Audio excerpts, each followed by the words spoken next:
Okay, अस्सलाम वालेकुम। तो अभी डिस्कस करते हैं fever and its types. Okay, तो इस फ़ीवर की प्लेलिस्ट में मैं जो हूँ ना, फ़ीवर टाइप्स हो गए हैं। इसकी बाद अगली वीडियोस में जो है ना, चेकिंग साइट्स कौन कौन सी हैं, नॉर्मल टेम्परेचर्स उनके कौन कौन सी हैं, और हर एक साइट की एग्जाम मतलब कि चेक कैसे करेंगे, वो सब की जो मैं डिस्कशन करूँगा इस प्लेलिस्ट में। तो स्टार्ट करते हैं। सबसे पहले फ़ीवर। तो what is a fever? Fever क्या है? हमारी बॉडी का increase in the body temperature है। ठीक है, क्यों? देखिए, नॉर्मली हमारी बॉडी में इंक्रीज़ और डिक्रीज इन टेम्परेचर होता है ना, वो नॉर्मल होता है, क्योंकि वो हमारी फिजियोलॉजी का काम है, इंक्रीज़ और डिक्रीज टेम्परेचर करना on the basis of the what the body needs basically. तो यहाँ पर क्या है, यहाँ पर जब इंक्रीज़ हुआ है तो यहाँ पर एबनॉर्मली हुआ है। यहाँ पर एबनॉर्मली क्यों हुआ है? इसलिए हुआ है क्योंकि हमारी बॉडी में फॉर एग्ज़ाम्पल ये पैथोजन आ गया है। अब इसको किल करने के लिए बॉडी क्या करेगा? कोर टेम्परेचर इंक्रीज़ कर देगा अपनी बॉडी का। उससे क्या होगा? उससे ये होगा कि हमारा जो डिफेंस मैकेनिज़्म उसके जो है ना, मतलब फाइटिंग कैपेबिलिटी इंक्रीज़ हो जाएगी। और ये जो पैथोजन है, इसके अंदर क्या होंगे? प्रोटीन, मतलब ये अंदर आके क्या करेगा? रेप्लिकेशन करेगा। रेप्लिकेशन के लिए उसको सारी प्रोटीनियस पाथवेज से गुजरना होगा ना। तो इंक्रीज़ इन टेम्परेचर क्या करता है? वो जो है ना, डीनेचरेशन ऑफ प्रोटीन करता है। जितने भी प्रोसेस सबकी डीनेचर करवा रहे थे, सब चैनल्स की डीनेचर कर देगा। डीनेचर मतलब उनको ख़त्म कर देता है या फिर टोन डाउन कर देगा। तो इसका जो मतलब कि ग्रोथ है वो भी डिक्रीज़ हो गई है एक किस्म से। तो हमारी बॉडी का डिफेंस मैकेनिज्म इंक्रीज़ हो गया और इनका जो है ना, डिवाइडिंग कैपेबिलिटी डिक्रीज़ हो गई है। तो इस तरह हमारी बॉडी पैथोजेंस को फाइट करती है। फ़ीवर, तो this is all about fever. तो अब fever also it is also called as pyrexia. ठीक है, अलग से नाम है।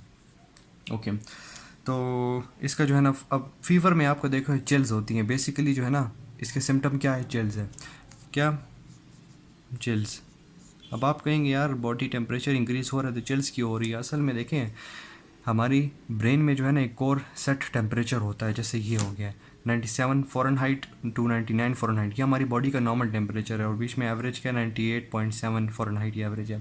अब जब ये एबनॉर्मल इंक्रीज़ हो रहा होता है ना, तो इसमें असल में हमारी बॉडी का कोर टेम्परेचर इंक्रीज़ हो जाता है। हमारी ब्रेन जो है ना, वो कोर टेम्परेचर ज़्यादा सेट कर लेता है दिमाग में। ठीक है, मतलब दिमाग ही ज़्यादा सेट कर लेता है। तो फॉर एग्ज़ाम्पल, अब ये नॉर्मल था, अब ये ब्रेन ने नॉर्मल ये सेट कर दिया, ये वाला। ठीक है, तो इसके लिहाज से तो ये कम है ना, तो हमारी बॉडी क्या करेगी? शिवरिंग स्टार्ट कर देंगी। शिवरिंग क्या होती है? It is an act of mechanism जिसमें कोल्ड विंटर में होता है, जिसमें मतलब शिवरिंग जब होती है तो increase in the body temperature होता है। हमारी बॉडी जब मूवमेंट की हुई है, जब शिवरिंग हो रही है ना, इसकी वजह से हीट प्रोड्यूस हो रही है।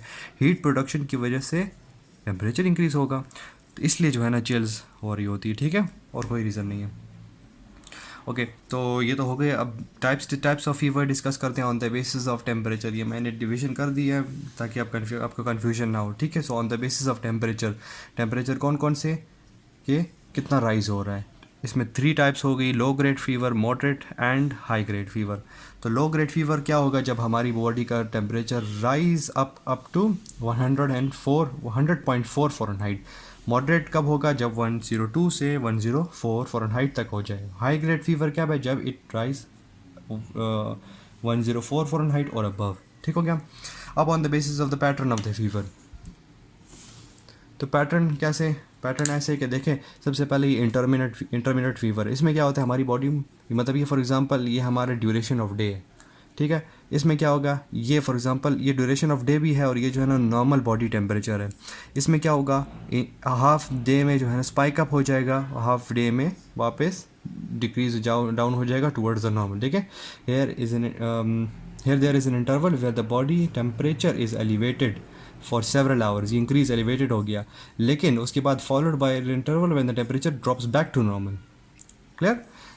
उसके ऑपोजिट में रेमिटेंट फीवर है। इसमें क्या होगा? Does not touches the base line. ये बेस लाइन में इंक्रीज नहीं होगा, मतलब कि नॉर्मल की तरफ आएगा ही नहीं। ये क्या हो गया? Remains above the body temperature. ये इस तरह होगा कि बॉडी टेम्परेचर अबव ही रहेगा, नीचे आ भी गया लेकिन यहाँ तक नहीं आएगा, अबव द नॉर्मल टेम्परेचर रहेगा। कंटिन्यूस फीवर क्या है? ऑफ कोर्स सिंपल वर्ड्स है, ये कंटिन्यूसली इंक्रीज हो रहा है और also call as sustain fever.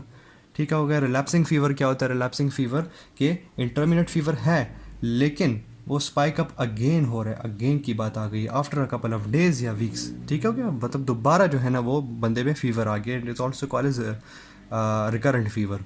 Okay, तो उसके अलावा आखिरी है, this is the biphasic fever. Biphasic fever मतलब कि एक बार जो है ना ये टेम्परेचर इंक्रीज़ हो गया through out the day, decrease हो गया, दोबारा फिर जो है ना स्पाइक हो गई, बाय मतलब 2 और स्पाइक्स हो गई, ठीक। तो bye phasic fever.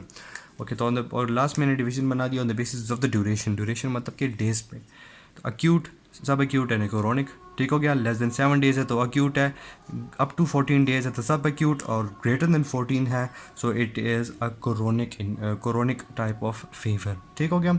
So this was all about fever and its types. अब नेक्स्ट वीडियो में जो है ना मैं और भी डिटेल्स 1 बाय 1 डिस्कस कर दूंगा। प्लेलिस्ट जो है ना आपकी डिस्क्रिप्शन में गिवन होगी, ठीक है। थैंक यू, अल्लाह हाफिज़।